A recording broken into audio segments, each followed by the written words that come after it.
Recording studio सेठ दीवाना कदवारा।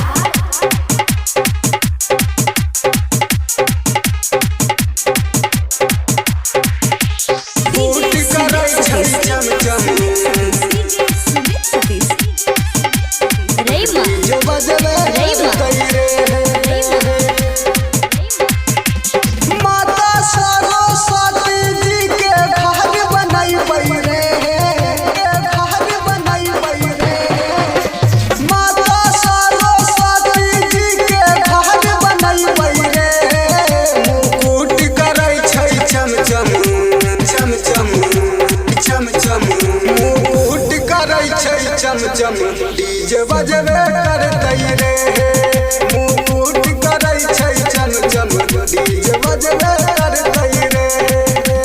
माता सरस्वती जी के घर बनैबै रे माता सरस्वती जी के घर बनैबै रे मुकुट करै छै चम चम चम चम चम चम मुकुट करै छै चम चम डीजे बजबे करतै रे मुकुट करै छै चम चम डीजे बजबे करतै रे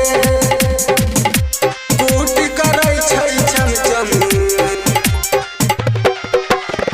डीजे बजबे करतै रे। रिकॉर्डिंग स्टूडियो सेठ दीवाना कदवारा। बिना वाली देवी छोह बाटे छोह ज्ञान है भगत पर मैया किया देने छोह ध्यान है भगत पर मैया किया देने छोह ध्यान है। बिना वाली देवी छोह बाटे छोह ज्ञान है भगत पर मैया किया देने छोह ध्यान है। धूप भैया गरबती साज हम चढ़ैबा है धूप भैया गरबती साज हम चढ़ैबा है मुकुट करै छै चम चम चम चम चम चम मुकुट करै छै चम चम डीजे बजबे करतै रे मुकुट करै छै चम चम सब नचबे करतै रे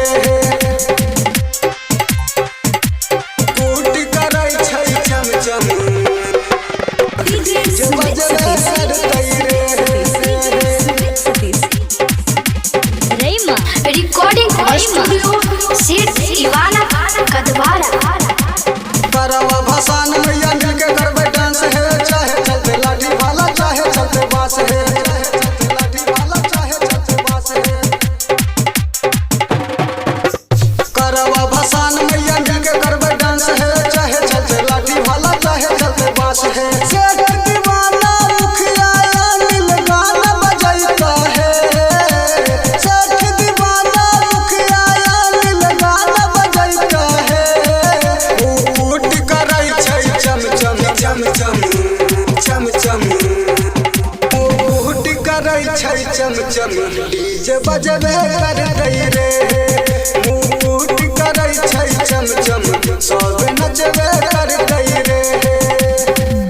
रिकॉर्डिंग स्टूडियो सेठ दीवाना कदवारा।